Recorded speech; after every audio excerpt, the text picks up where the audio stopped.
Thank you for joining me here today to the meetup. I'll share my first slide deck.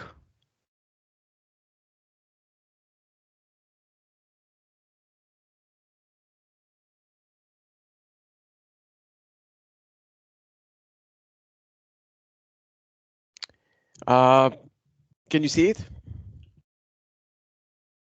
Yep. Okay, perfect. So this is the day of the month where we all meet together and discuss about C++. 1 second. This is not mine. This is my son. And we actually celebrating 2 years of C++ meeting. We started not last, but a couple of years ago in Feb. We actually missed one session when the whole working from home started in March last year, and I thought that we actually didn't have 2020 March because I thought that it's gonna be just 2 weeks and we can skip one meeting. We never had a virtual meeting before that, and I thought, why doing a virtual? Why we can just wait another couple weeks and do a regular one like a face-to-face, but obviously it didn't happen, and we resumed on April and continued virtual. I started recording a few months later, so we don't have the recording of everything, and I'm uploading to the San Diego C++ Meetup YouTube channel. So it's SDCppMU, which is the name of the channel. The meetup is sponsored by Qualcomm, the wireless research department, which the software department, which is I'm part of. So the meetup fees are paid by the department. So thank you for Qualcomm for sponsoring this session since basically since last March. So this is my regular slide where we have the agenda, and the red part is where I kind of beg people to approach and suggest talks. We actually have few talks from external people that I'll discuss in a few slides. So I'll announce the next session shortly, and we have a very exciting people that would be our guest here in San Diego C++ Meetup. It's sometimes hard to bring people from Europe because of the time zone. Even people from Canada, it might be a bit tough. I found that some people would be available even with some crazy hours from their time zone. So this is the agenda. We'll talk about the GitHub repo of the month. I'll start adding podcast of the month, and the first one is Two's Compliment. Lightning talk, which I might skip it. I'm not sure I'll have time, so I'll show you the slide, and if we have time, we'll go back at the end and watch it. I think it's about 10 minutes worth of, but it's kind of related to the GitHub of the GitHub repo of the month. The C++ poll of the month, algorithms, Stack Overflow question, 3 CPP quiz. We'll have a book recommendation with a coupon code that I received from the author, and then we'll talk about modern C++, in conjunction with threads, concurrency, gotchas, and so on and so forth. It's basically kind of an intermediate level. Most of the things are beginners to intermediate, but this would be kind of a beginner to intermediate level.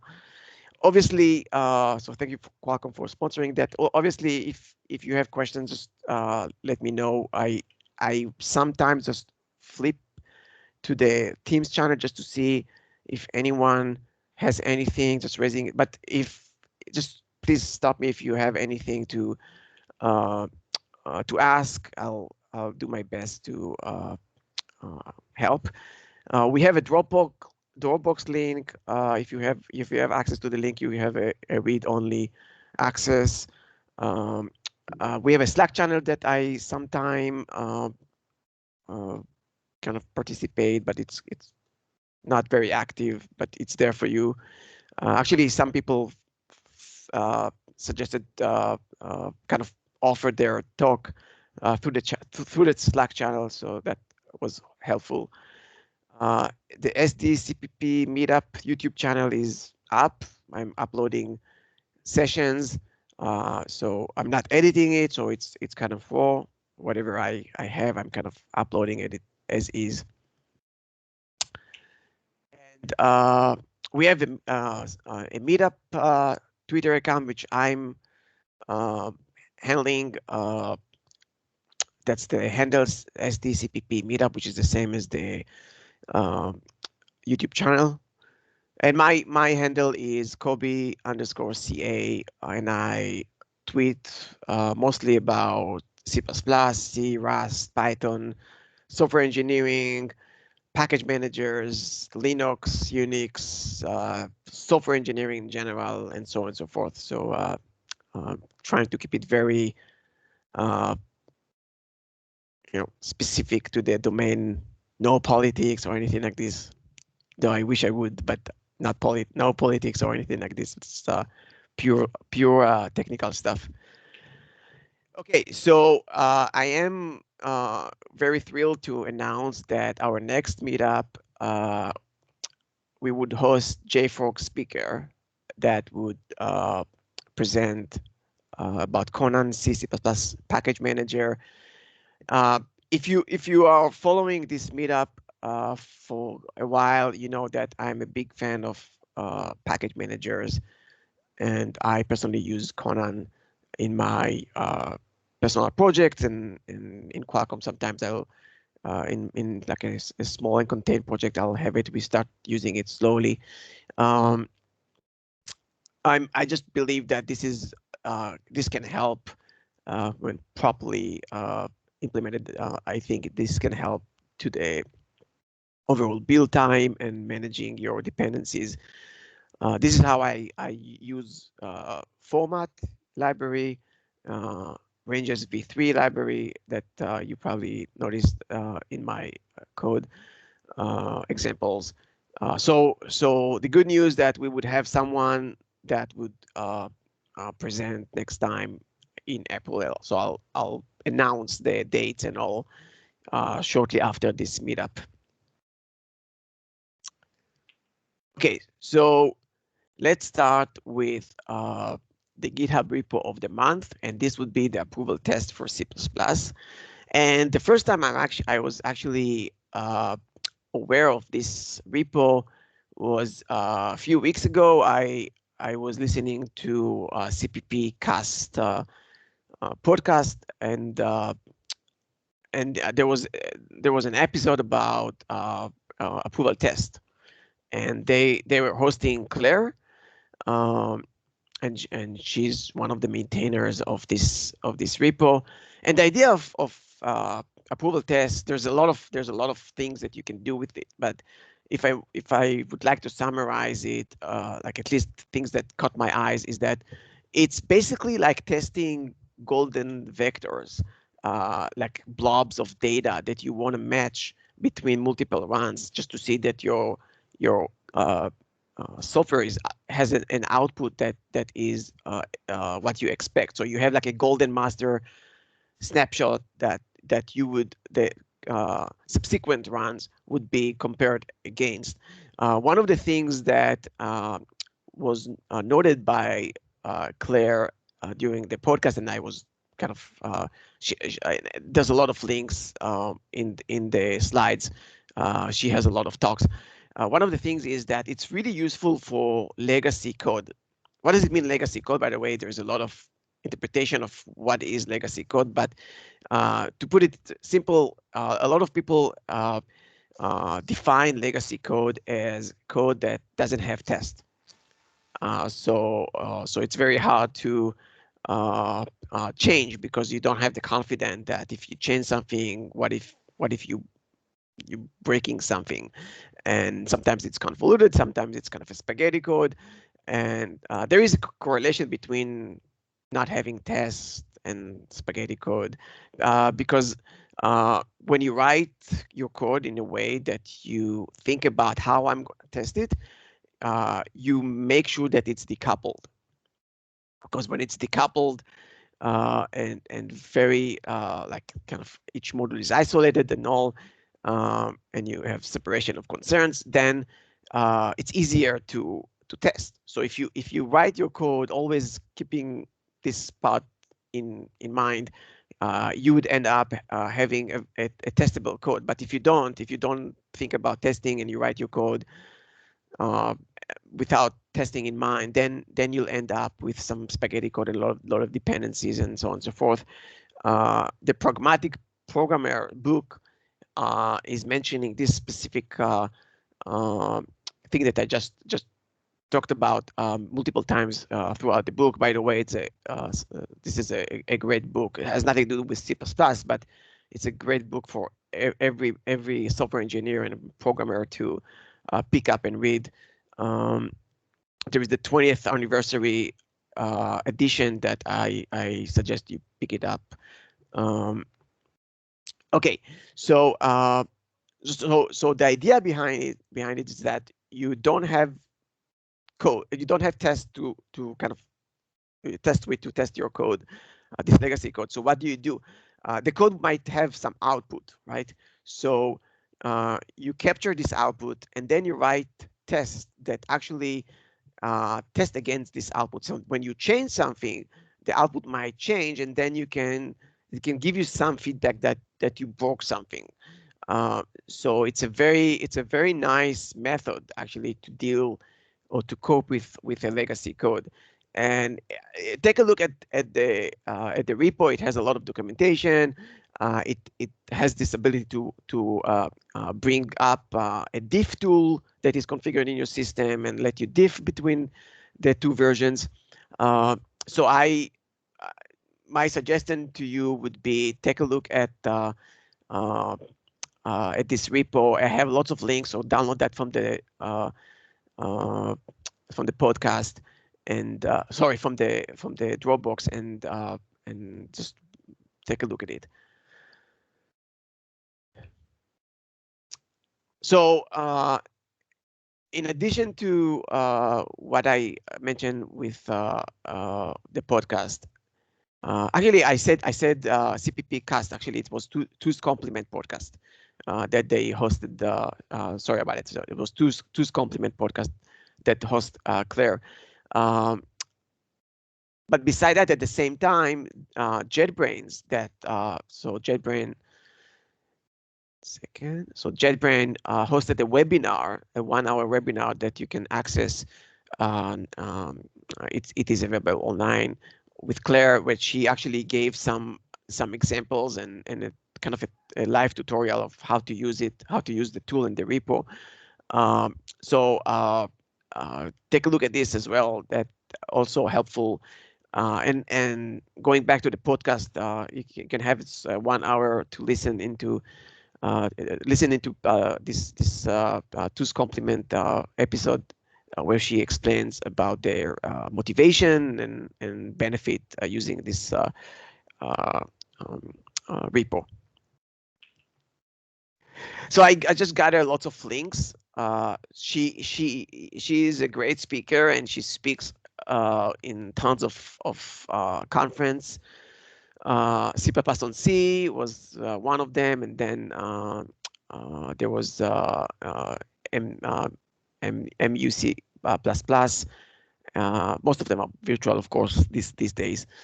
You can find her package. You don't need to build it. It is available in J4 Conan Center in Conan.io.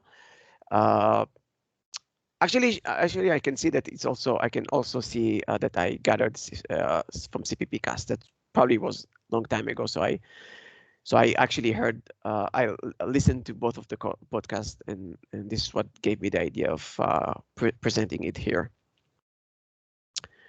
Any questions related to this part? Okay. So the next thing is I'll try to bring every month a new podcast that worth listening to. Of course, there's not like millions of them. I think within, I don't know, 12 or 14 months, I'll be done unless people keep adding podcasts. There was a spike in the number of podcasts in the past year. Uh, uh, we used to have CPP Cast and maybe another one that was hosted by Phil Nash and another person which I forgot the name for a second. But recently there's a lot of them that kind of started. So I'll try to cover one podcast every month. So this time I picked Two's Compliment that is hosted by Ben Rady and Godbolt. So Matt Godbolt is known by his Godbolt.com, which is the compiler explorer that most of you probably, maybe all of you, are familiar with. It's kind of like the online compiler that has like multiple compiler versions, C, C++, and like multiple vendors. It also supports other languages. Like it's pretty crazy. And I remember maybe 3-4 years ago, it was very small project of math, and now it's that kind of became the like one of the most kind of, after CPP reference or the same level of CPP reference, like everyone is using it to test all kinds of proof of concept, small snippet of code, or maybe even more than small snippet of code. So Two's Complement, it's not a C plus, a pure C++, but they are, talking about C++ as well. They're talking about just software engineering, computer architecture. Very, very interesting, in my opinion, to tune into this podcast and listen if you walk your dog or, run some errands. It's a very great way to pass your time. So highly recommended. There is a link, but if just Google Two's Complement. Okay, you have the URL here. It's twocompliments.org. That would be your go-to, and there is, I think, RSS that you can plug into your podcast player on your mobile. And yeah, the idea is that you can see that it has this gaming kind of look and feel, like theme, because they are Matt and Ben kind of like used to do a lot of gaming programming in the 80s and kind of influenced their the way they actually program and talk about software engineering. Very interesting podcast. Okay, so if you're on Twitter and you following all kinds of CPP related tweets and people, there is a guy named Shafiq, and I think every Thursday night, if I'm not mistaken, he would, or maybe Friday morning, he would, like towards the end of the week, he would post a new poll, CPP poll, and you can access all the CPP polls by using this hash CPP polls. So the one that he posted on Feb 19, actually, I thought that would be a very interesting one to present. And usually he has this snippet of code, and the poll would say it had like from 2 to 4 options. There are 2 options here. So you have this void f with auto I equals 0 and then j and k, and the question is this a valid C++? Either yes or no. And without checking, without taking that to godbolt.com or compiler explorer, trying to think if that's a valid one. What do you think?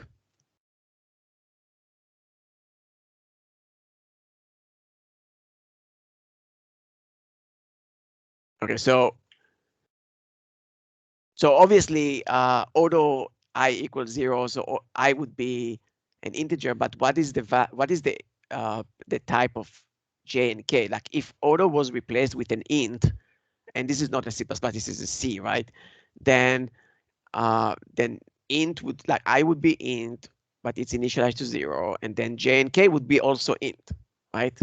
Because this, if you replace auto with int, but this is not the case with auto, because okay, I is int, but what about J and K? The compiler tells you, look, I'm unable to deduce it. So so this is an error. You cannot have that. You probably need to have them in a separate line, or you need to have an initializer attached to them. So if you have auto I equals 0, comma J equal 1, comma K equal 2, for example, so all of them would be integers and all good, but you can't really do it the way it works here. And there is a Godbolt link here, so let me, you know what, let's play with it for a second.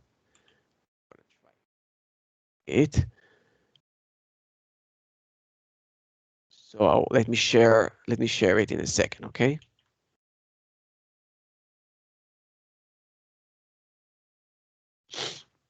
Okay, so this is Compiler Explorer. If it's the first time that you're seeing it, you can pick the language. You can see that there's a crazy amount of languages: Fortran, Go, Haskell, Rust, Swift, you name it. You can pick the toolchain. So you can have ARM, all kinds of ARM, WebAssembly, Clang, x86. GCC, MIPS, and Microsoft Visual C, Visual Studio, C++, PowerPC, and so on and so forth. You can have libraries that you can add. You can have boost, you can have format, ranges, whatever you want. All kinds of Clang format, PVS Studio, which is a static analyzer, all kinds of very cool tools. And then you can say, I want to run the compiled output. You can have here the options to pass to the compiler and the linker, and so on and so forth. So you can see here in the window that it is an error if you try to have something like mix, double, and an integer. It would say, hey, auto deduced as int, and in I, and it is deduced as double as J, so you can do that. But if everything would be an integer, so everything looks fine. And the reason you have all this code is because when I have IOStream, which remove that, I'm not printing anything. So basically just returning 0 from main, and that's it. Okay. I like adding O3, so the disassembly is shorter. I'm using 20 or 2A, and I like have a verbose assembly kind of annotated. It just makes it much easier sometimes to read the assembly code, disassembly code. Okay, so let me go back. If you have any question, please stop me. I'll go back to the slide deck.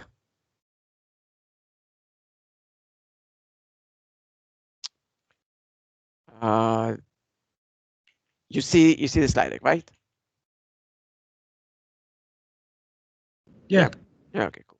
So this is the lightning talk. I'll get back to it because I have a very kind of a full agenda, and I want to get to everything. Worst case, you can watch it. It's basically a talk from Clare. It's a lightning talk from Clare. So we'll watch it. It's 5 minutes, I see. We'll watch it if we have time. This is from the virtual CppCon 2020. Okay, so as you probably know, I like to have this one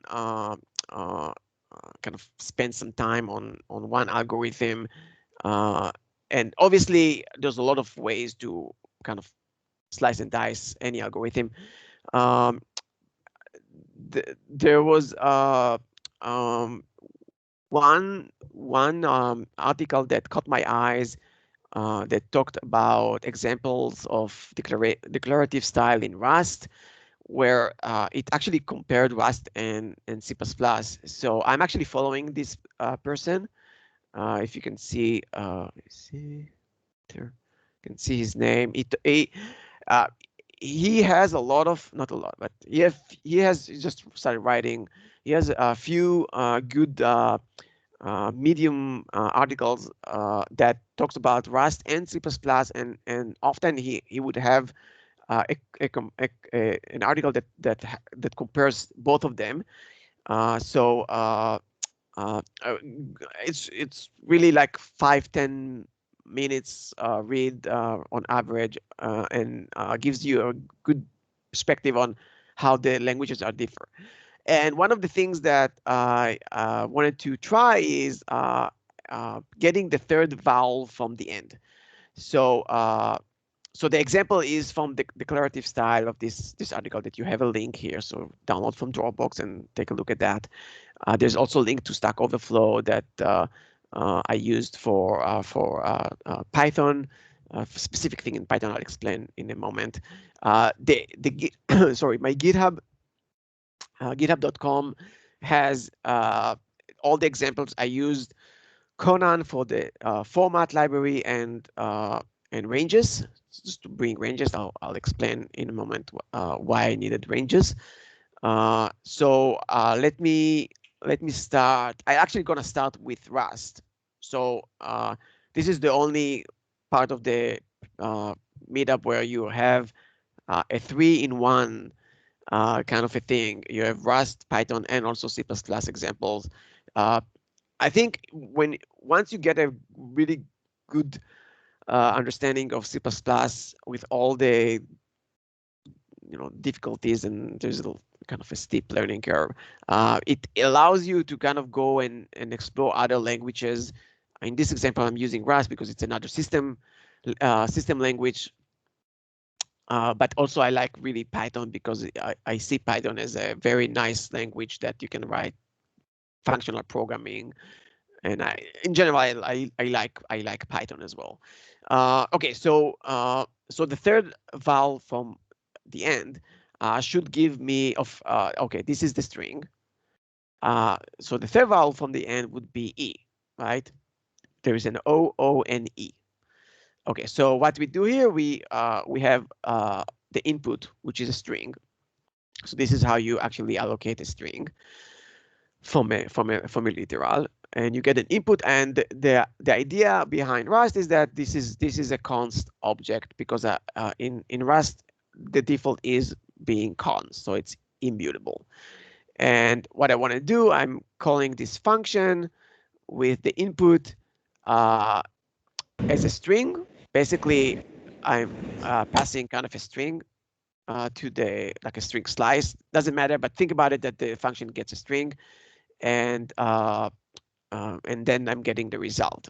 Forget about the unwrap for a second, just getting the result, and then I print it. This is very similar to the format library that was added to C++ on 20, and I'm using the format library from GitHub that was that the C++ 20 was inspired from. Okay, so this is what we call in C++ 11 and above as a lambda. This is a closure. Basically, this is the parameter to the lambda, and this is, so what if it match any of these, so you return true, otherwise you return false. And this is where so this is basically a lambda. It's basically a callable object, an immutable one, because I have this. It doesn't have mute. Mute would have mutable. So input that charge would give me an iterator, and then I reverse. This is a common way you have an iterator and you can have a reverse iterator. And then I have yes. Sorry, are you displaying something now? Oh Because yeah, I think you don't see it? no, I see the PowerPoint. Yeah, we're not seeing it. Oh, okay. That's what I was. Okay, let me see what I'm presenting. 1 second. Yeah, if you don't see. Okay, so do you see it now? Yeah, that's better. Okay. So do you see my cursor when I move it? Yes. Okay, awesome. Okay. Okay, thank you for letting me know. I have no idea if because I'm looking at my presenter view. So I don't actually see the actual view that you see. So let me know if you think that I'm speaking on something that you don't actually have in front of you. Okay, so sorry. So I'll start very quickly. So this is the string that we get, and then we call a function. We pass a slice. Forget about like what does it mean, but just basically it's a string, and then this is what we call a lambda. And then we take the input, which is a string, high, low word, and we expect to get E because the third vowel is O, O, E, so E is the third vowel. So input that chars would give me an iterator to the characters. And then I'm actually want to reverse it. I want to have the third one from the end. And then filter is basically a very common kind of nomenclature from functional programming. I want to filter everything that is vowel, and I want to get the nth which is 2 because there is a 0, 1, and 2. So so this is basically how you would do it in Rust. But the idea is that if you take this approach and go to any other language that has similar concept as iterators, reverse iterators, and filtering, where you have a callable object that says, okay, if I pass a character, tell me yes or no if this is a vowel, and then I'll get the third one. You know, so basically you can take this approach and apply it on any language that has similar concepts. Does that make sense? Yeah. So here's Python. So Python is the same thing. So I have this vowels, and again I expect to have E, and I have this filter function, just like I have this filter function here. This function that it's a lambda function. I have the same thing with Python. So I have this lambda that takes x, and it gives me true if x is in vowels. And I'm getting an iterator to start iterating. So Python has this nice function says reversed of a specific iteratable container. So a string is something that you can iterate over. So reverse would give me a reverse iterator on the string. And then I have something that I can use. And I want to have the third one, which is 0, 1, and 2. There is this slice function that would give me the second one, like the third one, which is the nth, the 2, which is 0 based. And then since you get an iterator, next would give you the actual value, and then I can print that. And I have some explanation of what does it mean this is slice and why I need this none. But since it's not a Python meetup, I'm not going to go into details. But the idea is that it's very similar to any other approach that has similar idea of reverse iterator, lambda or callable object, filtering, which is a kind of a functional programming terminology, and then I can iterate from the back of the container number of steps and just grab the step that I want. In this case, I want the second, which is basically the third one is index 2, 0 based. Okay, so we are in C++. So let's talk about C++. The third, and again, this you can have it. You can git clone it from my GitHub. The third vowel. So first of all, I'm defining a vowel. Is vowel lambda. I don't have to, but I'm using an auto, but you can definitely use here a const character. That's fine, or const auto, that's fine. This is basically kind of a templated lambda, but that can be definitely be a character. So I have a callable object now, right? Which returns true if I have A, E, I, O, U, or Y. And then the last, not the last, but basically the actual thing that does the work is this is like the first try with C++. So I have a counter, and I want to count three iterations, 0, 1, and 2, and then extract the second. So I have this for loop. Now I cannot use range for loop because I want to use constant reverse begin, CR begin and CR end. So I'm using the regular for loop, just using post increment and just iterating from the back. And if it's a vowel, continue. If it's not a vowel, continue. If it's a vowel, I'm counting it. And if I'm done, I'm just returning the iterator. If I'm and I'm using stud optional. So let's say there is no third vowel. Let's say there are either no vowels or one vowel or two vowels, but there are not three. So I'm gonna return null opt. So which means I don't have the answer. I don't have the results. So this is one way to solve it, which is definitely a kosher and a good way. There is nothing wrong about it. Note that I'm using string view to pass the string. It's a very lightweight pointer and length that I can iterate over with just like any container that has reverse iterator like CR begin and CR end.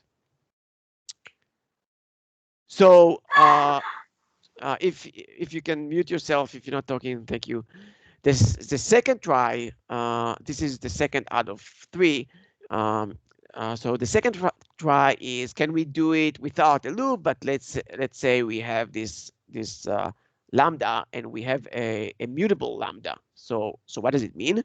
I have this feature from C++ 14 that I can actually have this counter initialized in the capture, in the lambda capture, and it's mutable because I'm changing counter. Long story short, I'm not going into details of how lambda works, but as soon as I'm changing counter, this needs to be mutable, and I'm just going over one by one. This is a callable object, so I'm checking if it's vowel. Just return true if I'm here, otherwise false, and then I do find if to find the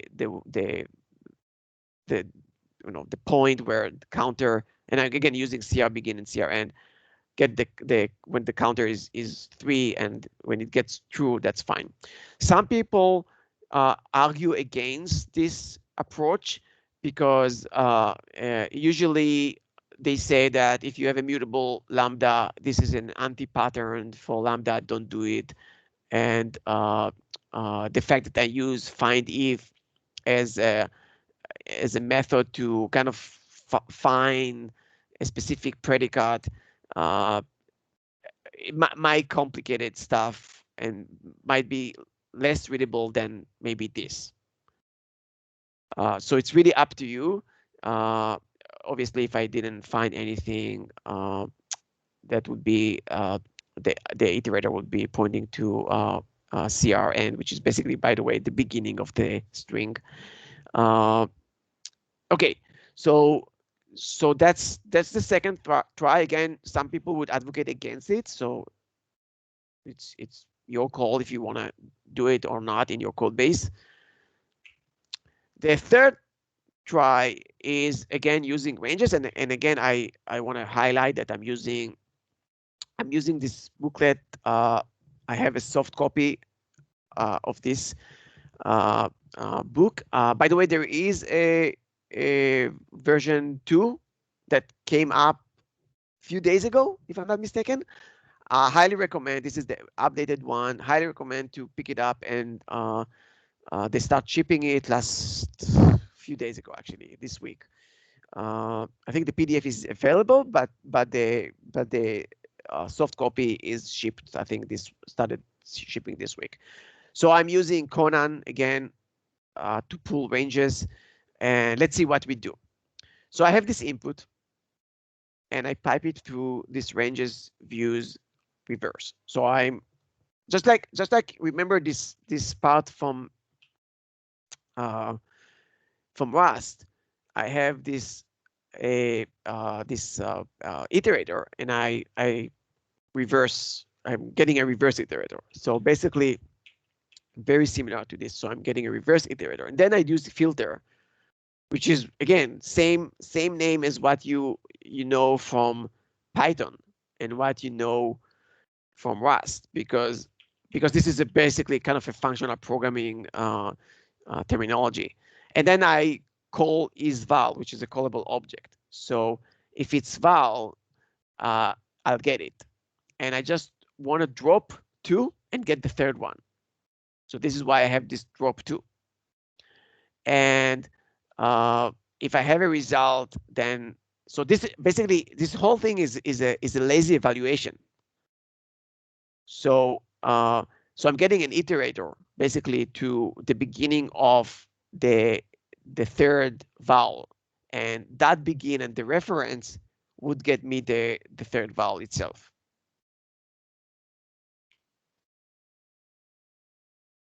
Okay, so this is how I use Conan. Is there any question regarding this part of the presentation, the whole third vowel part?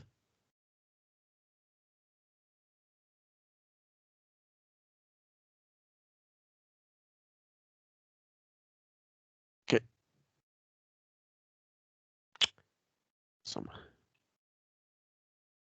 Okay, the C++ Stack Overflow of the month.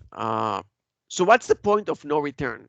So there is an attribute. So in a lot of languages, there's all kinds of attributes and decorations and things like that. Like Rust has something like this, and C++ started having more and more since 11, and I think they're only adding stuff. There is one named no return, just like you see here. You see my slide, right? You see the slide of the Stack Overflow. Yeah. Okay, cool. So what does it mean? So the idea of this no return attribute is supposed to tell the compiler and reader this actually doesn't return. So what does it mean return? Like return like the stack returns, like return. There are some return values and so on and so forth. The control flow doesn't actually go back to the calling function. Like throwing is one example. Exit is another example. So there are few functions that doesn't actually return the control to the calling function. So throwing, exit, and there might be some others. So this is available. I don't remember from the top of my head if there is a way for the compiler to make any assumptions and optimization. It might have. You know, I have a Godbolt link. Let's give it a try. Okay.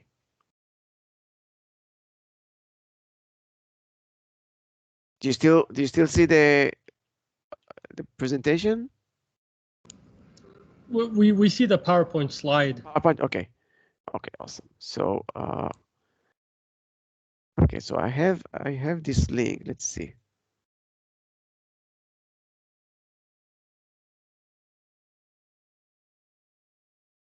So I'm going to share it on a second.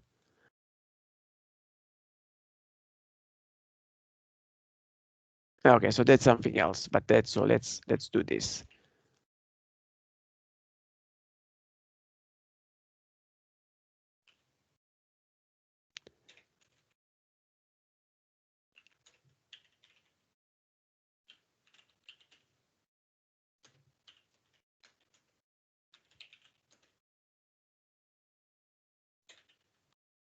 for example. Okay, let's see.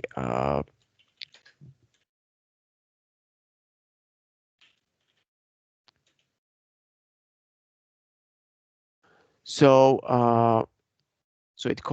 push Rx and then call F. But what if we just do so let's try.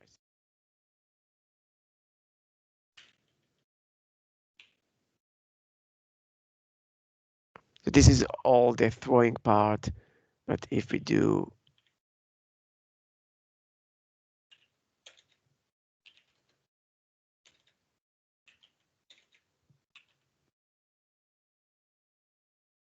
so I'm just wondering if the compiler can make some assumptions when you have throw in the calling function is, yeah, I'm not sure if a compiler can do anything, but I'll kind of try to think about it, and I'll follow up next time or during maybe in Slack. But if you see it, it means that there is no return back to the caller. I personally never used it, but it's there. Okay.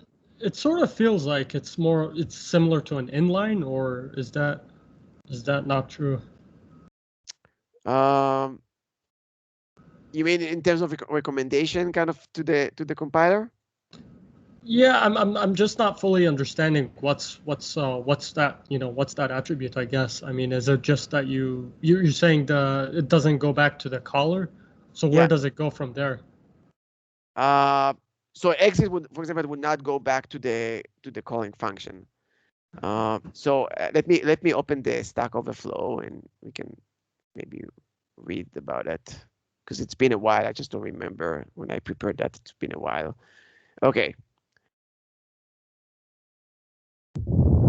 So it's not a void function, right? Which do return to the caller, just don't return a value. Control flow doesn't return to the calling function after the function finish. So from there, you exit. You loop forever, or you throw exception. So it is used by the compiler to make some optimization and better warning. So if F has a no return attribute, the compiler can warn you about G being dead code. Oh, if you want to maybe obtain a value from G, but G is a no return. And if you don't have a return statement, that's okay, because there is no return. I think this is the opposite of no discard, right? So basically, no discard is, so no discard would be something like this.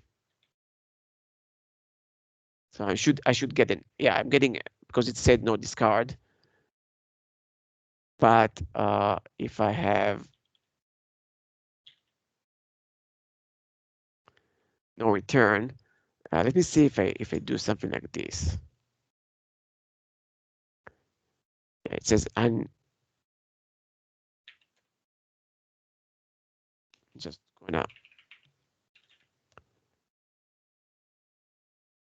yeah. So it says, look, someone has a no return.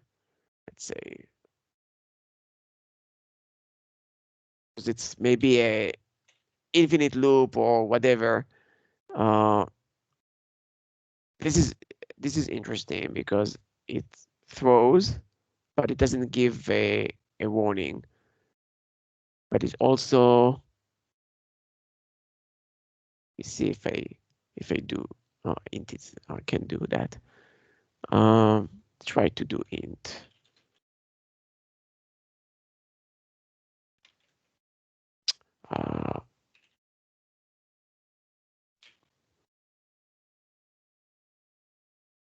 So it is throwing an instance, of course, but it didn't give me anything.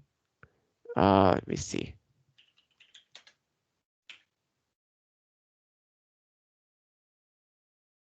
So exit, would be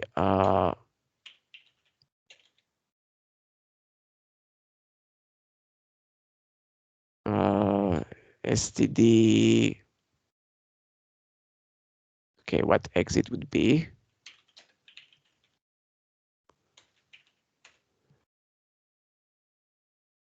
std_lib.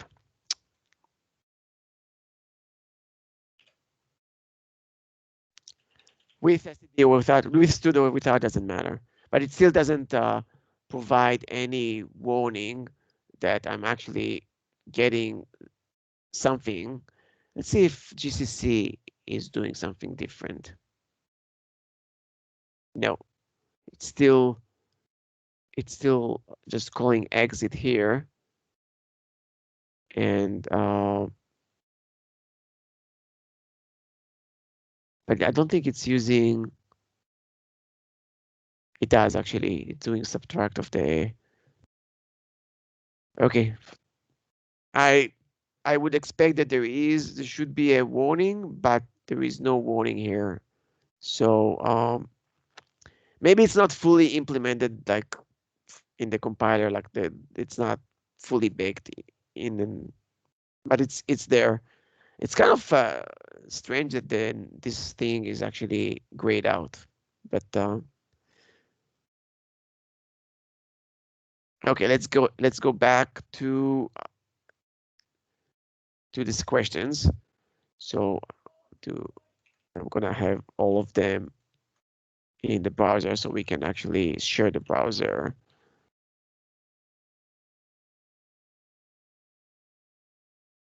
Okay.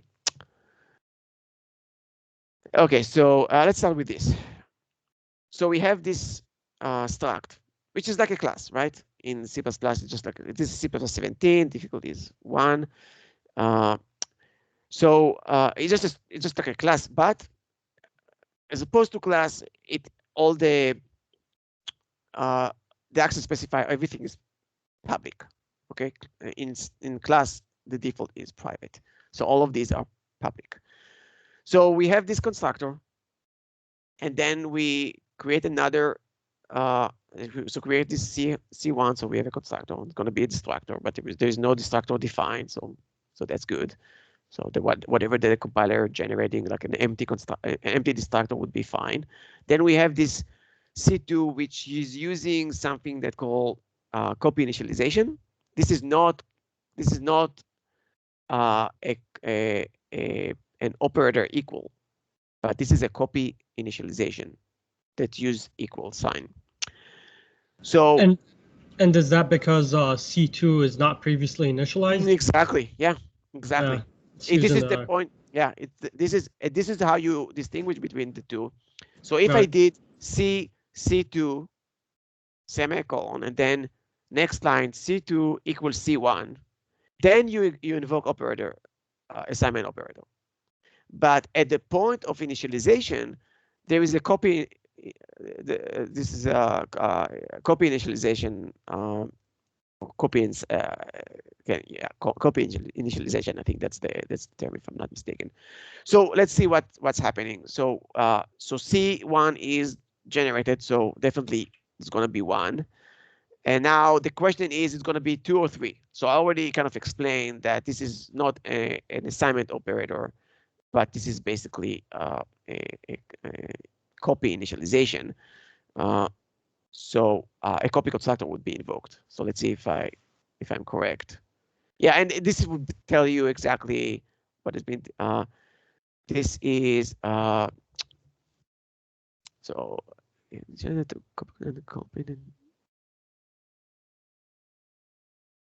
Yeah, copy initialization. Okay, so I remember it correctly. Any question here? Any question? Just it doesn't have to be related to this specific, but just to the snippet of code. Hey, Kobe, what is this? Why this is happening? Why? What is this syntax? Anything?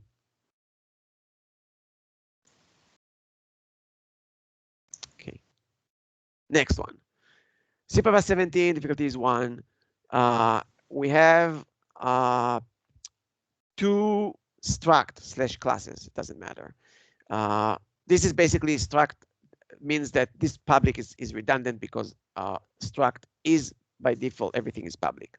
Inheriting is public. The access specifier inside the struct is public, so everything is public. So we have a struct. It's a base class because y is inheriting from x. We have a virtual function f that we print x. It's a const function. It means that if we were touching a specific data member inside struct x, it would be a const data member inside this function. That's the idea of having a const.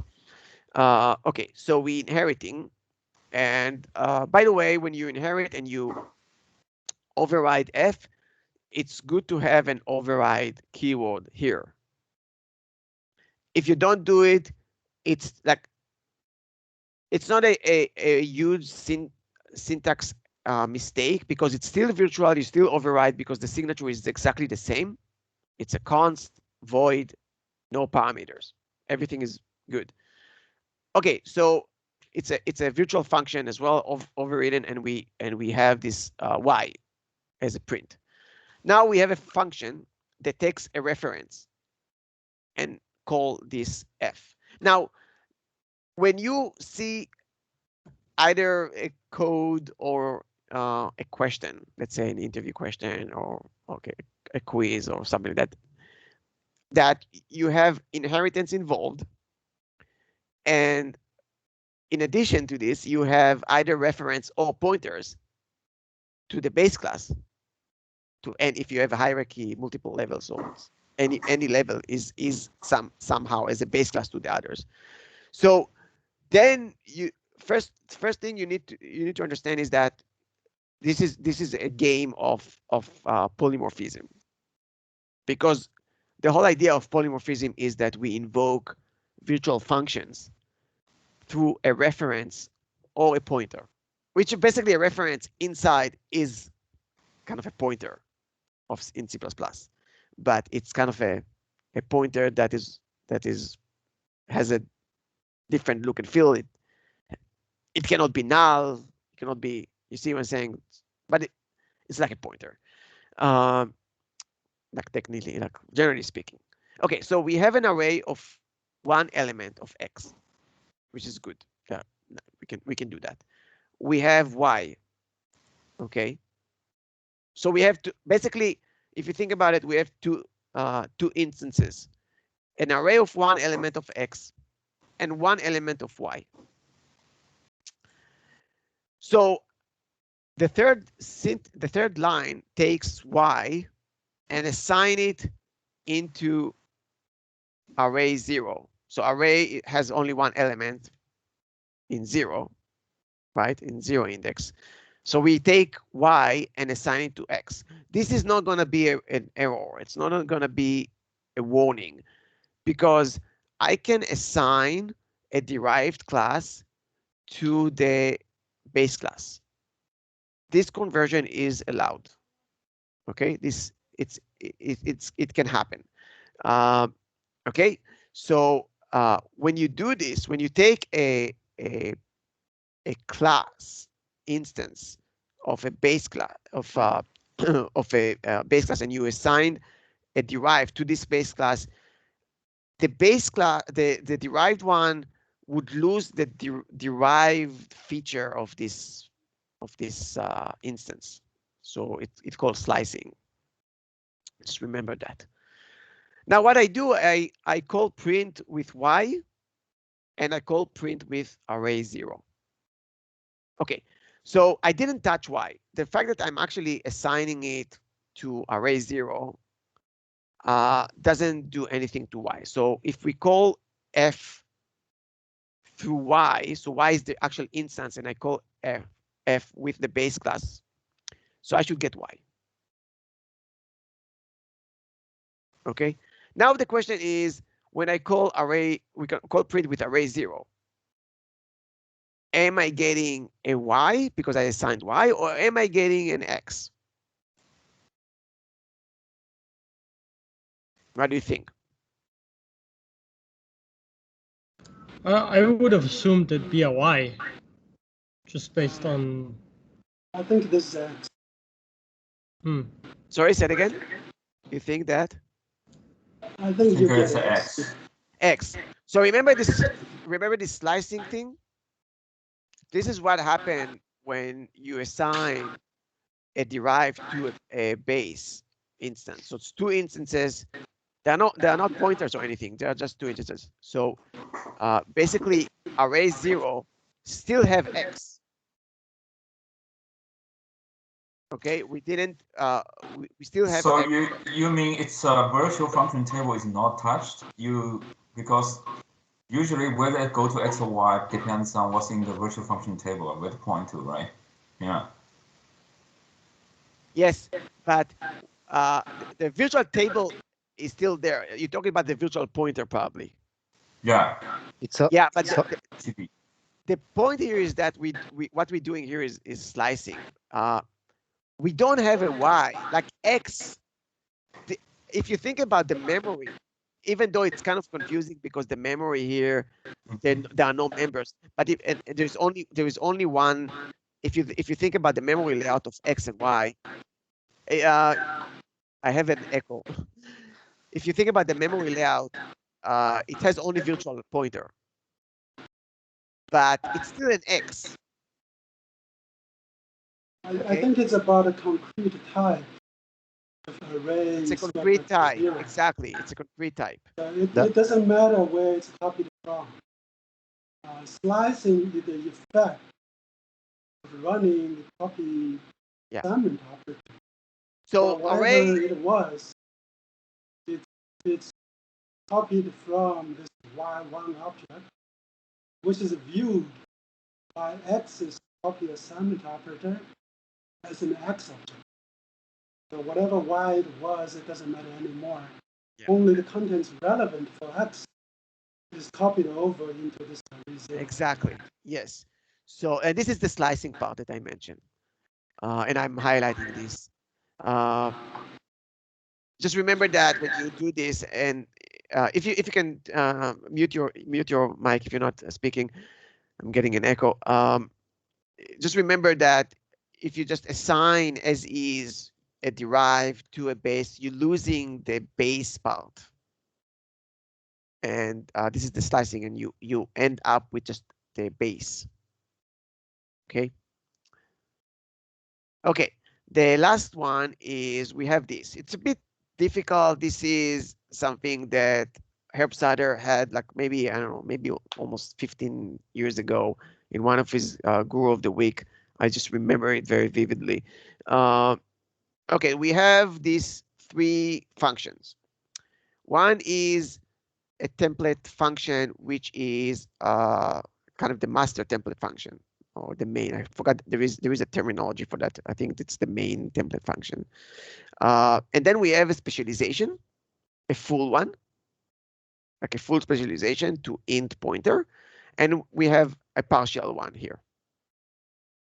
So first of all, just before I forget, the approach, and I'll explain it in a moment. The approach is not to have a fully specialization of a template function, have an overload instead, and I'll explain in a moment why. But and each of them is printing something else. So again, we have the main template, the master template. We have a fully specialized one to int pointer, and we have a partially specialized to t pointer. So it takes pointers. Okay, we have an int pointer that I assign to null pointer. It doesn't matter if it's assigned to null pointer or not. This part is not. I could allocate or I point it to a specific integer. It doesn't matter. So this is a red herring. Don't think about it for a second. And then I call f. Which f would be invoked?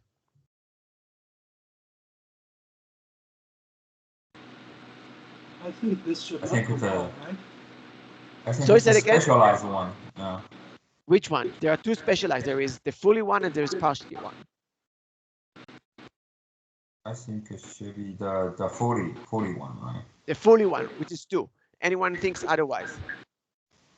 I am guessing it's not compiling. Not compiling. That's also an option. This is by the way, in my opinion, this is not difficulty 2. I think it's difficulty 3 in my opinion, because this is a very kind of a dark corner of the language. Let me explain what happened here. There is this whole lookup of functions and then matching it to the best candidate, right? So there is this very complicated process in C++. It's very complicated, and you really need to know all the details in order to understand what's happening here.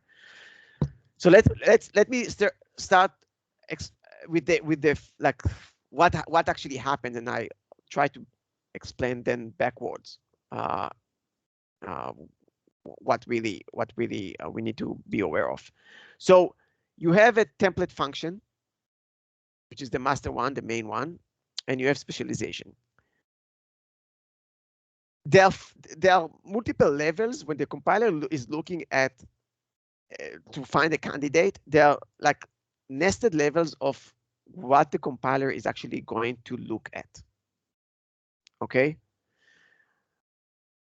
A non-template function is a first-class citizen in terms of function. It would always be preferred over a template function. Just remember that. So a non-template is always preferred. If you have a template one, it would pick the non one because it's a better match. So remember this. Now we have multiple templates. So let's see what happens. This is, we don't have a non-template function. So the first class citizen would be first this one. So the compiler says, okay, I have this function template. It's a good match, right? I can put int pointer and it would work. Then it would be 1. But then I have this and this 2. Okay. The compiler initially skipped this fully specialized and it looks at the non-fully specialized. And it says, okay, this is a function, a template function that is related to the main function here. But this is a pointer specialization. Is it a good is it a good candidate? It is a good candidate, right? So the compiler in this point sees these two and say, okay, I have these two options. This is a good candidate. This is a secondary. Okay, this is a secondary one. This is the kind of a nested level in the compiler logic. This is a nested level in the lookup phase. So it's not, the compiler actually not looking at it right now. It's actually going to look at these two and stop. So it would have 3. Now, and there's explanation here. There is this goal of the week here, this one. And this is a very old one. That's even, this is 20 years. I said 15. I remember reading this few times in my early career to understand this really subtleties. So if you read about it, you'll get this fully understanding of what's happening here. So you can see these two. Okay, so the order matters. I don't want to confuse even more, but this is the same as what we saw, but here the order is different. This is the main template. This is a specialization of this one. This one is specialization of B. So what happens here, and this would call actually this one. What happened is that this is a good candidate, and then the second one is also a good candidate, but it has a specialization that is better, and then the compiler picks C. In this case, that's what we saw right now. You have this main, and this one is specialization of this. because of the order. This is the really the when I said dark corner of the language, it is the dark corner of the language, and this part is actually a specialization of this. So this is why it calls B. So you can see how it's the same code. This whole thing is the same code. One is calling C, one is calling B. It's because the order of where you put this specialization. And the summary here is don't specialize a like fully specialize a function, template function, overload it instead, so you don't get any surprises. Okay, let me see how much things I have because I want to make sure that I get. Okay, so book recommendation I want to have because this is important, and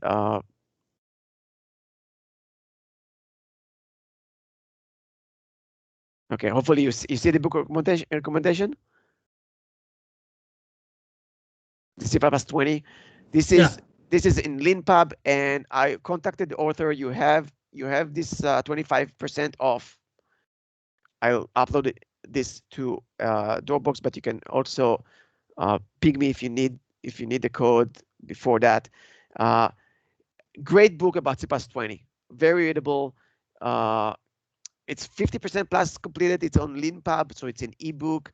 It has coroutine, concept, format, models, the spaceship operator, Lambda, C++20 features, and more stuff. Highly recommended. Take a look at that.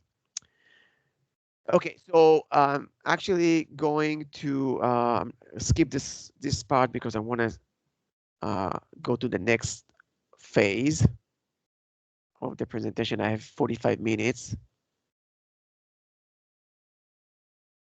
Okay.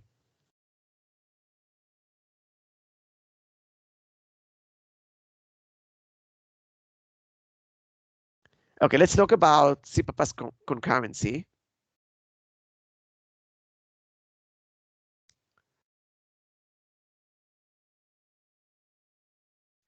And this is basically kind of a 15, 17 slides on all kinds of things that you need to be aware when you deal with threadings, critical sections, atomics in C++. It's basically kind of a beginners to intermediate. It's not super hard in terms of it's not coroutines and the tough part from C++20. It's really the benign and simple stuff in C++ concurrency. So hopefully it would be easy to grasp. So it is kind of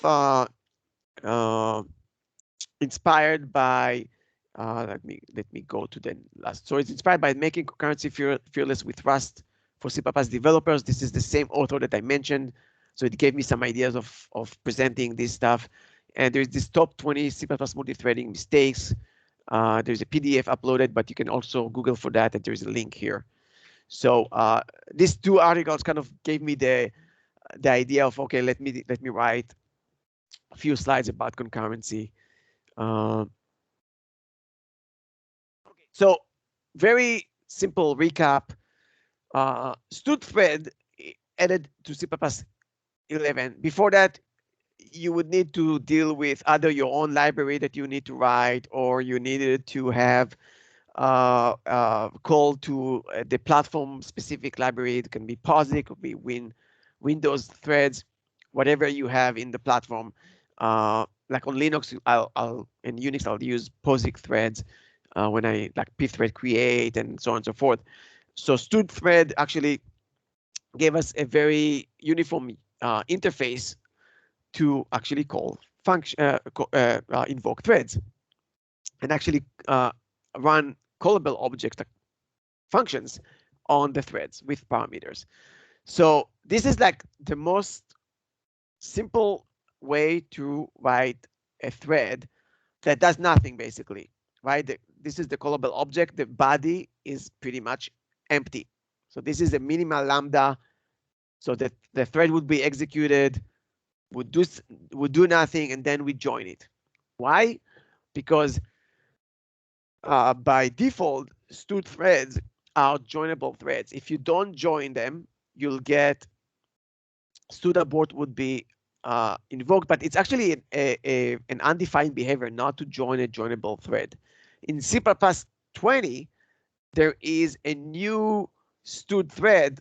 It's the name is stud J thread, so J for join, where it is a joinable thread by default. So you don't need to remember, oh, do I need to call join?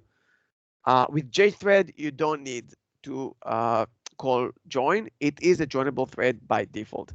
You can always, by the way, check if there is a function in stud thread that you can check, is this a joinable thread, and then join. If it's detached, I'll show you in a few slides. If it's a detached thread, you cannot join a detached thread. You'll get an error. I think it's not an undefined behavior, but the destructor will actually call terminate. If I'm not mistaken, yeah, I'll double check that. If I'm not mistaken, it is an undefined behavior. But I'll need to check, because I remember when I created the slides and I was reading about it, I was bumping into this article when it says that it's undefined behavior. We can check it, but I don't have really time. If you can Google for it and let me know. I might be wrong. My memory might be I mean, kind of remembering. Nevertheless, terminate is not something you can handle. Sorry? Terminate is normally not something you want. No, I'm not talking about the terminate is an undefined behavior. It's called terminate, but if my memory remember correct, it's also an undefined behavior. But I'll check it. I'll check it. I might be wrong.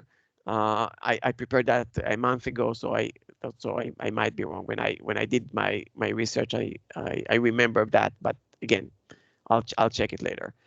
I think it's important to note that stud J thread, yeah, it joins automatically for you, but you still have to manage the lifetime of the thread. Yeah. Yes. Okay. The lifetime of the thread, and also if you pass parameters by reference and so on and so forth. Yes. Yeah. Yeah. Of course. Yeah. This is a detached option. So if you can have it detached and you don't care about the thread, it's a demonized thread. So you don't need to call join. Actually, if you detach it and call join, it's a mistake. You'll get a runtime error. And here I'm just printing something. And again, all of this is in my GitHub, so you can take it and run it. Okay, so moving forward, you can do more stuff with the thread. Talking about lifetime, here's an example where I capture by reference a specific instance, and I just print it. I'm joining. Obviously, I need to make sure that this reference is alive or outlive my thread. Otherwise, bad things would happen. Let's say I can give you an example where I pass a pointer or a reference to something that I knew called the thread and delete it. Then I might be in trouble because the thread might need to use it, but it's already deleted, for example. So when you pass stuff as a reference, you as a programmer have the burden to get that, make sure that this is the lifetime are set correctly. Why I'm mentioning this? Because in this article that I mentioned, the comparison to Rust was done where in Rust it is enforced by the compiler. So when you pass this reference to the compiler will check that this reference outlive the thread. Okay, so I can pass parameter to stud thread. For example, what I'm doing right now, I'm creating a lambda that accept a parameter, and you see this comma. So the curly braces are the end of the lambda body, and then comma f2, and I'm passing this. So what would happen when the thread is created and the function is being invoked, f2 will be passed to const foo f, and I can use it now. Okay. Same deal in terms of lifetime. This is basically sorry. This is actually passed by value. I'll explain. So this passing parameter are passed by value. So that we make a copy. So it needs to be copyable. And that actually brings me to the next slide. And there are Stack Overflow. If you want to go and dig into that, there's a Stack Overflow in the notes of this specific slide. So go and look at it. So the idea behind it is that parameter passed to stud threads, by default they are passed by value. So for example, if I don't have this stud ref, and there is also cref for constant reference, that would not work because this is a non-const reference, and I have I'm creating a temporary, like not but in the guts of the stud thread, it needs to pass it by value, so it makes a copy and pass it. So what we usually do is we say, okay, we have this stud ref or stud cref, and we wrap f3, we call stud ref with f3, and then I'm passing it as a reference instead of making a copy. Just remember, this is a gotcha that a lot of people kind of miss, that when you pass parameter to the in stud thread, when you have a callable object and you pass parameter, they are being copied. They are not passed by reference, even though it looks like it's referenced. They're making a copy. It's a kind of a temporary, an R value, and it's being passed to the callable object. So if you do that, again, it's a reference. Lifetime needs to be addressed, just like any reference that you send to the callable object. Okay, we have something very neat in C++ 11 and above named packaged task. And I really like this approach, and I'll tell you why, because it allows me to do work, and the caller can obtain the work. Okay, so what does it mean? So stud package task is a template function, as a template class, where I can have the type of the callable object. So here, what I have here is a callable object that is returning an integer, and I pass a foo by reference, a const foo by reference. Okay, and I create this task instance, and I pass f, and f is basically a lambda that match this signature. Okay, the signature is I'm returning an integer. Here I'm just doing time 2, so it's a very simple work that's going to happen on the thread, but it can do anything. I'm returning an integer, and I'm passing a foo. So I have this task, this package task, and I can call a function that in this package task named getFuture. And future basically is an object that has kind of like in the guts of the framework of the library of C++ standard library, there is like a channel between this lambda that is running on the thread and the future. And the future is saying, look, I'm expecting an integer. Okay, so I have all this setup done. I'm ready to basically spawn the thread with this task and get the results from the thread basically. So I'm creating this thread. By the way, the reason I have T6 is because I have a CPP file in GitHub, and you can and this is where I'm actually I have multiple use cases. So this is T6. A task is not a copyable object, is a movable only. So I need to cast it to an R value reference and pass it to the thread. And I'm passing f4 as a parameter.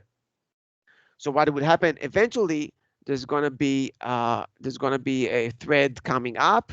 The task, the package task with the function would be invoked, which takes foo a times 2, and when it's done, I can actually call result.get, and I can get the result. So it's a very neat and convenient way to spawn something and wait for the result, either blocking or maybe you can query, is the result done? Can I get the result? And there's also another neat, very neat and cool feature that if by any chance and I'll show it in one of the slides, by any chance the thread, the function that I'm invoking on this thread is actually throwing, there's an exception.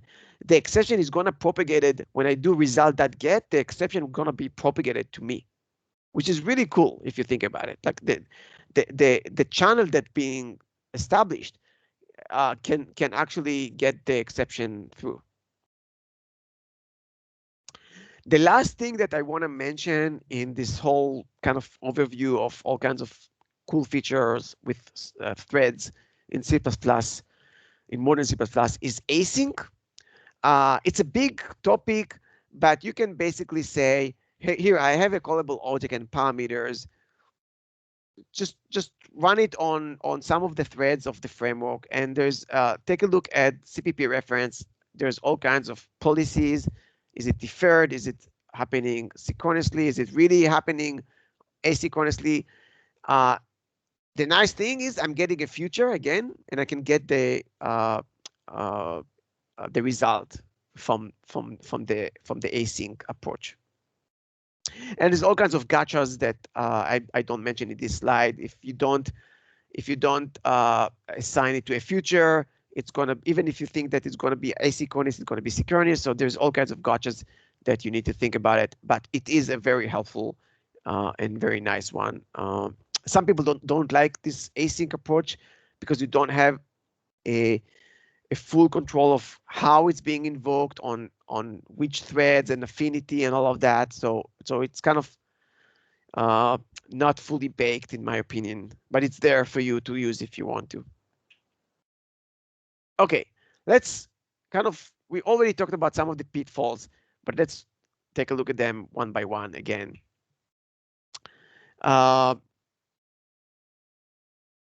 Okay, so here's an example. I just named the functions with all kinds of stuff.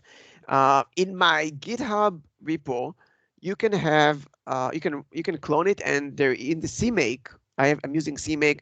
You can enable sanitizers, thread sanitizer, and you get all kinds of errors from all kinds of race conditions and threading errors, which is really cool. I'm using also CLion as the JetBrains CLion, and it has a very cool way to actually run valgrind also and show the leaks or show the issues with the sanitizer. There's a specific window and shows exactly. And I have at the last slide, I have an example of I took a capture of from CLion. So it's very, very useful, by the way. Okay, so here's the first function. I named it home alone. So I have a string. Please don't leave me behind. So it is the string is on the string object is on the stack. It might be allocating the string on the heap, but it's on the stack. What I'm doing is I'm creating a thread, passing this string as a reference to be printed. So I'm waiting for 3 seconds. So when the thread is up and running, it's going to wait for 3 seconds, print the string, just appending it and print the string, and that's it. But I'm actually, when I'm creating this thread, I'm detaching immediately. So this whole function is gone, including whatever was on the stack. So the thread, when the thread is up and running, detached, it's going to wait for 3 seconds and now start working on something that is gone, because it used to be on the stack. Destructor is invoked. If it was if the string was allocated on the heap, it's deallocated from the heap. and basically you are gonna be having a very interesting prints and errors. And again, sanitizer f sanitize thread. So minus f sanitize equal thread would give you errors if you run it with the sanitizer enabled. I'm actually encourage you to use sanitizer as much as possible in your, especially if you have unit tests, run it with the sanitizer so it can capture all of this stuff. Okay, how do you fix it? Multiple ways. I picked one of them. You make a copy, for example. So, okay, I'm detached. I don't care about what happened on the stack, but I made a copy here, so it's not a reference, but it's a copy, and I'm good. I have my lifetime is decoupled from the original lifetime of the string, and I'm good now. There is no issue. Okay, race conditions. Here's an example. I have a string, and I'm creating two threads. I'm passing this string hello world. Both of the threads get these strings as a reference. So both of the threads, they are running together. So I have join on both of them. So and then they modifying the string. Here there's just do equal, and here it's like plus exclamation mark. And the funny part is you run it, and every run would be something different. So you get all kinds of stuff. For example, you get goodbye war and similar stuff. There's all kinds of combinations. I just picked one of them. So this is obviously an issue, and this is because it's immutable shared data. How do you fix it? There are multiple ways to fix it. Don't share mutable data if you don't have to. Here it sounds like you want to change that. So you can share several immutable. Yeah, no issues there. Immutable, multiple const reference, the same thing. Everything is good. You can copy if it's okay. If it's cheap, you can use the heap if you pass pointers, all of that. But if you need to kind of modify on both threads, you need to have critical sections. Either you're using mutex or using atomics if it can be happen. Again, this is coming from comparison to Rust. In Rust you can't really do this. It's not going to compile. The compiler is enforcing it in compile time. You cannot have two mutable, they call it mutable bores. Like you can only have one, and there was one owner. In our case, I could do it. The compiler didn't say anything, but the sanitizer would help me here.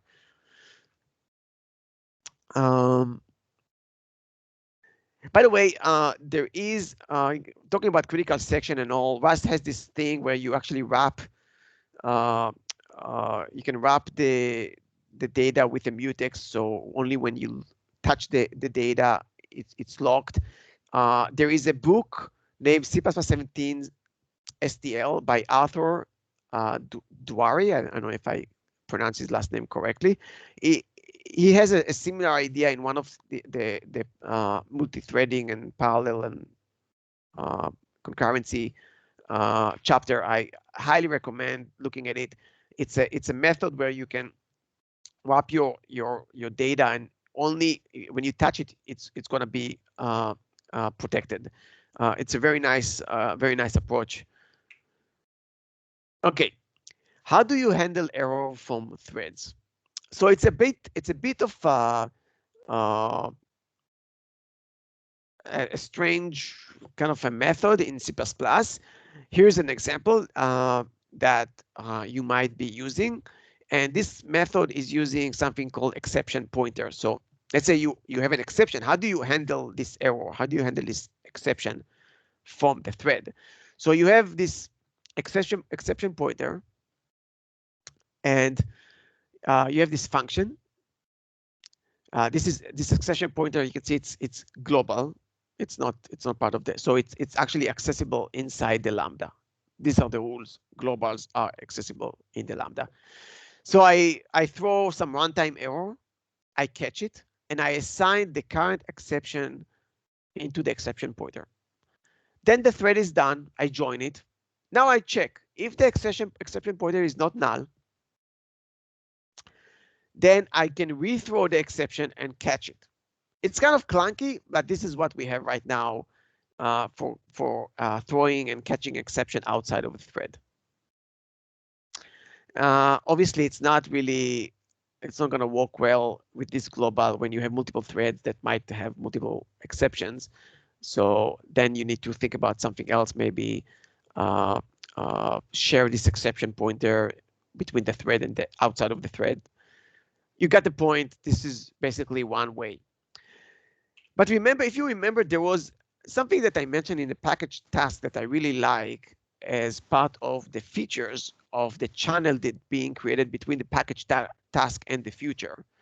And this feature is propagating the exception to the future.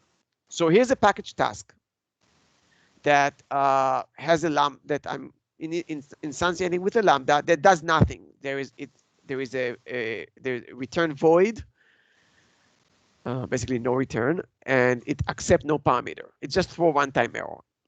So I create the instance of the task of the package task, getting the future, and now I'm running the thread and joining. Now I do f.get. Now if the lambda threw an exception, I'll catch it here. Otherwise, if the lambda had let's say an integer result or string result or whatever, I'll get the result. This is why I like package task more than if I need to propagate exceptions, because it has this built-in mechanism where I can do work, join, get the result, or even without joining, I can query, are you done? Or I can do get blocking. So there's multiple things. Take a look at the CPP reference, but it's really neat if you think about it. So Kobe, question is, what if you don't catch it inside the thread Oh, function? yeah, if you don't call wait, or if you don't catch it, it is discarded. It's a good question. I had the same question, so I did a small research, and this is the clause that you were looking for. If the future just dies, goes out of scope, whatever, it just discarded. Ah. But I like it. I actually use it in my own code in production, where I have thread pools and I need to communicate. I have some initialization happening in the thread pool. Each thread does some stuff, and they might. How do I know that something is bad in the threads running in the thread pool? They throw an exception, and I have a future, and I can check initialization time that okay, at least it went well. So this is a very easy way to propagate the stuff. Okay, this is something that I already mentioned. You cannot join a detached thread. If you do detach, don't join. It would abort. And the compiler doesn't let you, doesn't tell you that you're doing something wrong. So, okay. How do you return stuff from the thread? Like you have a producer-consumer problem. So one way is that I'm using reference. So I have a data. I'm starting a thread that takes the data and populate it. I join it, and then I can, as a consumer, I can just look at the thread, look at the data, that I pass to the thread that actually captured it. Or I can capture it, I can pass it by reference, non-const reference, that is. And this is one way, kind of clunky. Again, Rust has a channel built in for everything. It's basically, if you think about it, Rust has this approach as the preferred one, where you have actually a promise and a future, just like the package task that I mentioned before. So what do? You create a promise. So you create a promise here that would return a string in this example, but I can return an integer, I can return anything. And then I create a future. Basically, I created a producer. Promise is a producer and future is the consumer. So I created these two ends of the channel. Now I can operate on it. So I start a thread with a callable object and I pass it the promise. So I pass the producer end to the thread. So the thread will do some work and then it would do promise that set value 42 because it's a string in this example. Okay. Now I have a future. A future is the consumer end of this pipe, of this channel, right? And I could do .get. Now, if you look at the CPP reference, you can query if it's done. You can do get blocking. You can do all kinds of stuff. And then I join it in this example. But this is the very close to what Rust is doing, where they have this channel. They call it channel. But it's the same deal. You have a promise, which is the producer part, and you have a future, which is the consumer part. One of the gotchas that a lot of people have is using volatile for synchronization. Now, how many people using volatile for synchronization? Okay. I highly recommend you to look at the CppCon 2019 from JF. He is a C++ ISO committee member. He had a great talk about deprecating volatile. Actually, volatile, I see a lot of code even today, like new code, that people are using volatile, let's say for using Boolean in order to signal done or not done. They're thinking the volatile is getting the guarantee of memory barrier and all of that. It's not. The whole in modern C++, maybe in all compilers you got lucky and they did what you want to do, but it's in modern compiler you're not gonna have that if you had something very obscure in previous compilers. In modern compilers, volatile is basically mean, look, you don't have visibility of how this thing changes. It might change from a hardware, it's a hardware register, memory map, so on and so forth. But it doesn't mean that it's a synchronized, it's not atomic.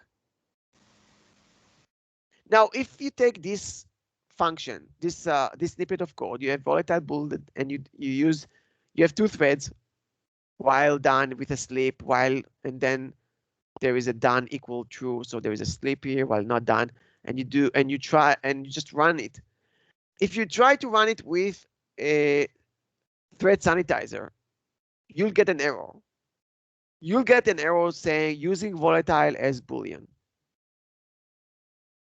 And this is basically a data race. This is a capture from CLion. So CLion has a very nice interface. When you run the sanitizer, it gives you all this nice interface. So don't don't use volatile for synchronizing Booleans. Of course, don't use Boolean without synchronization. Please mute yourself if possible. Because I have. Can you Yes. go back to the previous slide and let's see what is the real reason of this thing is failing? What is the reason for? Like the detailed reason that this thing is failing, right? Oh, you have two threads, and you touching a Boolean in this case volatile from both of them. This is not atomic. This is not stood. Okay, let me show you what you really need to do. And I'm going to share CPP reference.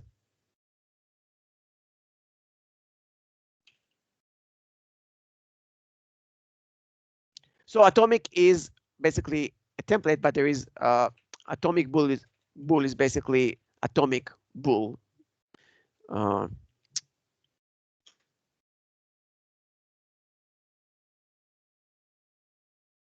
Oh, here. So there is already type defs. So this is what you need to do.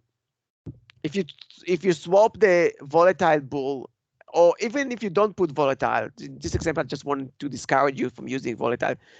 But if you don't use volatile, and you don't if you don't use atomic, and you use volatile or not using volatile, just plain bool, you'll get this error from the sanitizer. It is, by the way, undefined behavior. This is like a data race is an undefined behavior. So the reason that the sample code fails is because the thread A does not care about what thread B is doing. The reason between let me if I heard you correctly, I think you said the right thing. Two threads touching the same memory without synchronization. One is reading and one is writing. And you cannot do it. This is, by the way, undefined behavior. That's it. Data race are undefined behavior by the standard.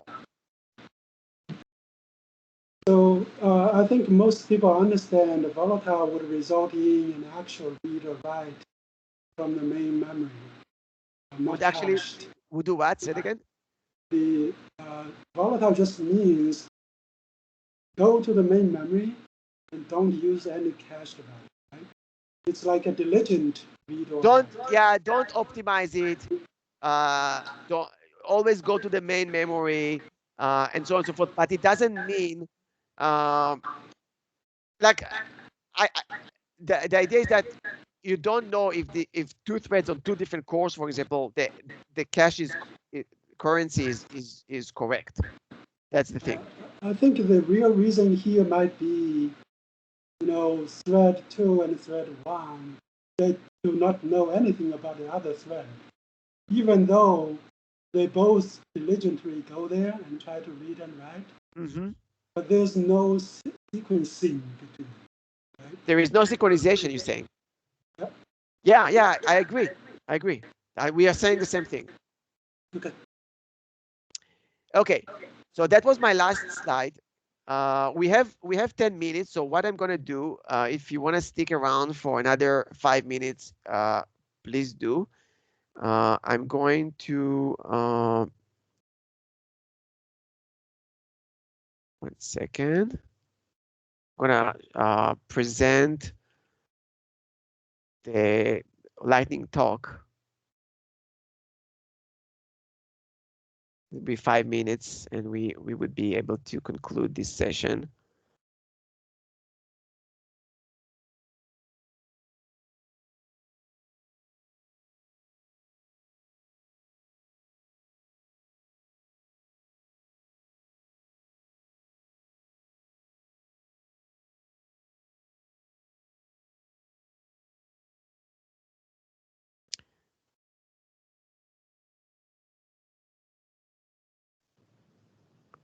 Okay.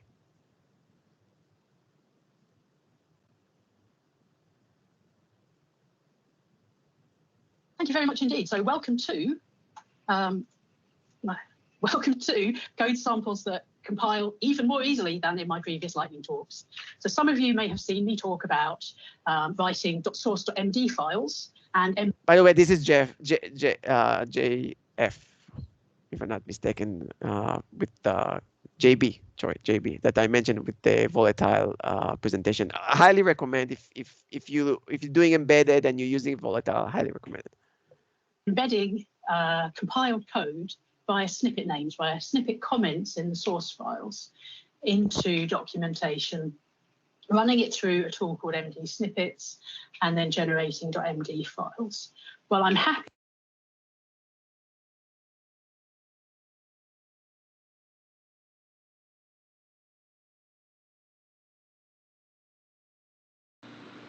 I think you just quit playing the Lightning. You don't hear it? We are seeing you, not the talk. You're seeing me. Okay.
Very, very cool. I should try it. Anyway, thank you for sticking around. Have a good day. Thank you for coming and attending. Take care. Thank you. Thank you.